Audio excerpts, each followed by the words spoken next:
I think for a lot of human beings, one of their greatest fears is, am I gonna make it? Do I have enough money? Am I gonna be solvent? Can I take care of my family? It's pretty persistent fear throughout society. The people that know that they need it, the percentage of those people who know that it exists, that then also understand that they really need it. I mean, still, what has it got to be? 1%, 2%, 5%? I mean, it's small. This asset's going down 90%, 80%, 70%. The recent one was 70%. I'm not even sure we'll see a 70% drawdown again. I think we'll probably see 50 or 60 though, off of a very big spike. I mean, we could go to 300 and draw back to 150, which is a 50% drawdown. For those who are willing to study and listen, you really can protect your family, and that's really what it's all about. Lawrence Lepard opens by acknowledging something we're all feeling: widespread anger and despair across society. Whether you're frustrated, burned out, or simply confused about why things feel so much harder, Lepard says the answer is surprisingly simple. The fiat monetary system is rigged. The average person is hurting, and they don't even know why. They can't save money, they feel like they're falling behind, and they blame themselves. But in truth, it's the system that's broken. Please take a little time to like this video, subscribe to the channel, and turn on post notifications for more videos like this.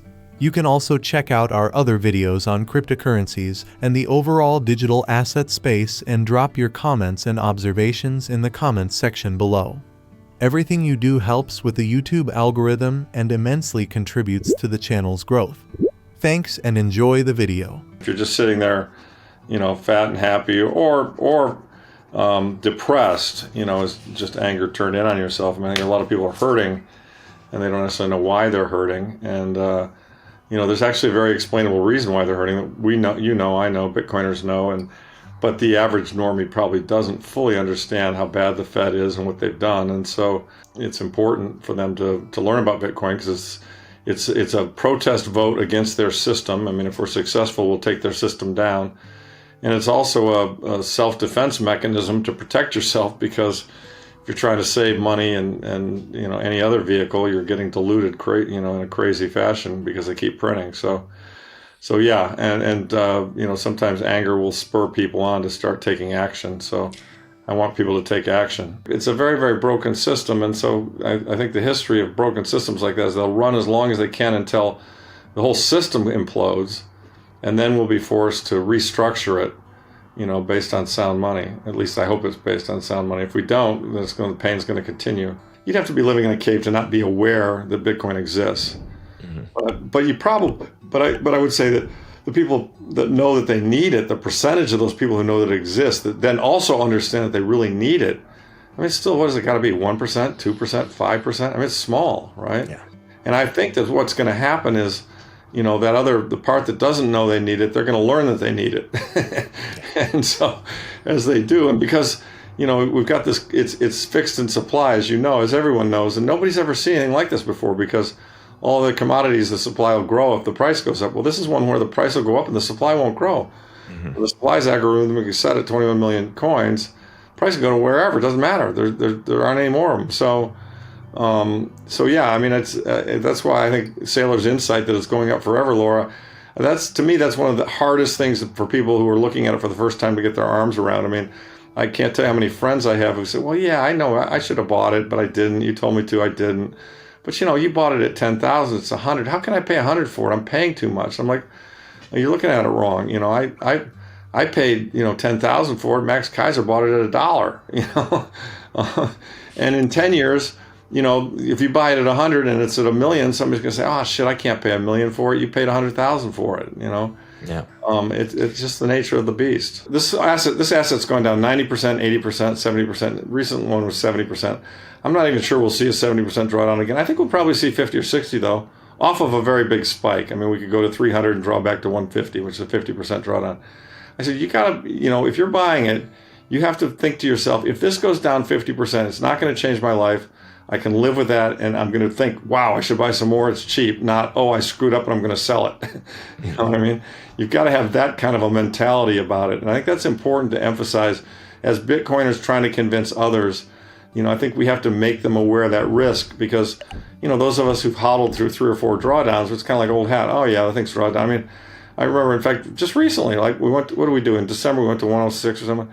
And then there was a time earlier this year we went down to 75, and I had some friends going, oh my God, what am I doing? It's going to 50. I got to pay. It's like, no. You're thinking about this all wrong. Do you have any available cash to buy it with? This is a buying opportunity, not a time to sell it, right? And that's the nature of it. I mean, it's going up for a long time. And for those who are willing to study and listen, you really can protect your family, and that's really what it's all about. I mean,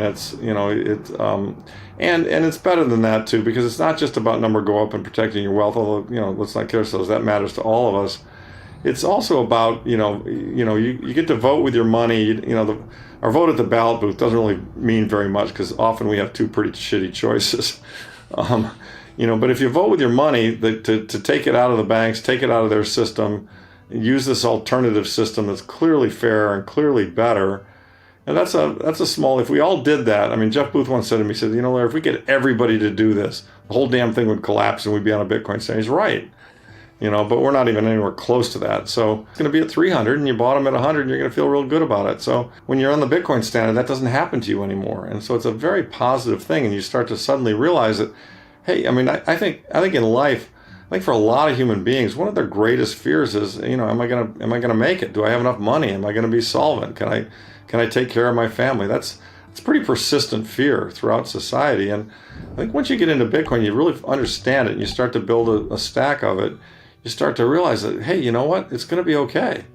I'm going to be okay. I got this thing. They're not stealing money from me. It's going to get more valuable over time. And, if I want to work to earn more of it, that's great. I'll do that. But if I want to retire with what I've got, knowing that that'll cover me, that's good too.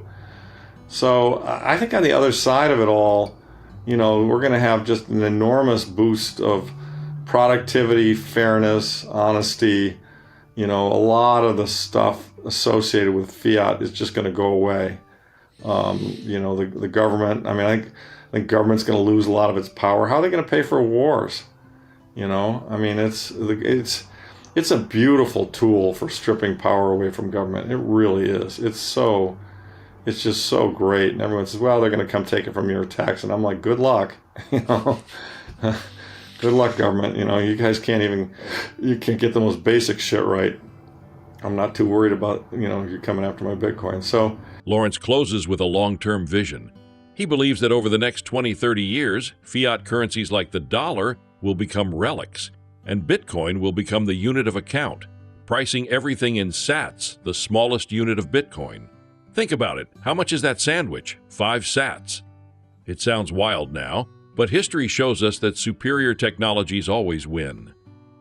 Money is no different. It touches every aspect of society. When we find a better form of money, humanity inevitably migrates toward it. Jeff Booth is a very strong believer that, he's a friend, and he's a very strong believer that, we've absolutely got to get the medium of exchange piece going, because it just gets it inside everybody's head. To be frank, I'm kind of with Saylor. Right now, it's just pristine digital capital. It's digital gold.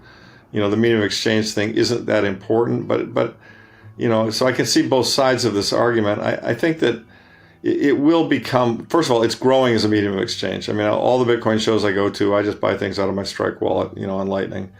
And you're seeing more and more medium of exchange use cases. So and in third world countries, actually, it's pretty heavily used as a medium of exchange. There's a part of my book where I talk about Nairobi, where, they've got a terrible currency, and a lot of people are conducting their lives on a Bitcoin standard, using Lightning wallets. So it is there. The medium of exchange piece is there. And I think it will continue to grow as time goes by. And I think that it's just another way that it'll creep into everybody's consciousness. I mean, and I think eventually it will be the medium of exchange. I think eventually the dollar will be gone. It'll be kind of a relic. And I've said this before, I think my kids and grandkids will price things in Satoshis. I mean, how many, that sandwich, that's 5 Satoshis or whatever it is. I mean, I just think these other monetary things will go away. And the reason I say that is that, humankind has this history of when you find something better, everyone kind of migrates towards it. And, now, it could take time. I mean, this isn't, money touches every part of society, and it's very, very viral, and it's got a huge network effect, and it's got a huge, Lindy effect going backwards, so that the dollar's got tons and tons of momentum.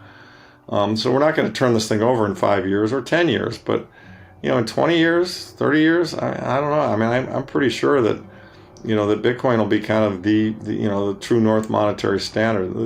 That's my belief. Yeah, and I try to, whenever I can, whenever anybody accepts Bitcoin, I pay in Bitcoin. And then I replace it with, I take fiat from obviously we all have fiat accounts. You can't really live paying for everything in Bitcoin. It's very hard to do. But it's very easy to take my fiat, send it to my Strike wallet, and buy more Bitcoin. So yeah, I try to use it whenever possible, and I try, and I use it to orange pill people. I mean, I try to, people who don't get it. I mean, I find myself in a lot of service institutions, restaurants particularly, where I say, I say, well, I'm going to give you the tip, and here's, put on the credit card, but I'd like to give you a little extra tip if you learn about Bitcoin, right? And they said, what is it? Well, okay, so you got a phone? Yeah, okay. So here, download this Strike wallet. Okay, set it up. I mean, that's a no-brainer. Great, I'm going to send you $5 worth of Bitcoin to your Strike wallet right now. And it just plants the seed, right? And they're kind of like, oh, that's interesting. How'd you do that? How'd that happen so fast? What kind of, right? I mean, it's so again, it's to me. We're racing because fiat and CBDCs are making the world a terrible place, and the governments are trying to push CBDCs, and we're kind of in a race with them. So we got to get as much of the world as possible to see our side of it and be using our side of it and recognize that this is the right way to go. I mean, as you alluded to, those socialists who think the problem is not enough government. We got to show them, no. The problem is too much government. And here's how you beat it. So you got two parts. I mean, you got your cold storage savings Bitcoin. That's a number you're just never going to touch. You're going to let that grow forever, and your kids are going to be really glad you did it. And then then you got your wallet, which you've got a few sets laying over there, and you spend them, and then you refresh it, and you spend them, and you refresh it. So.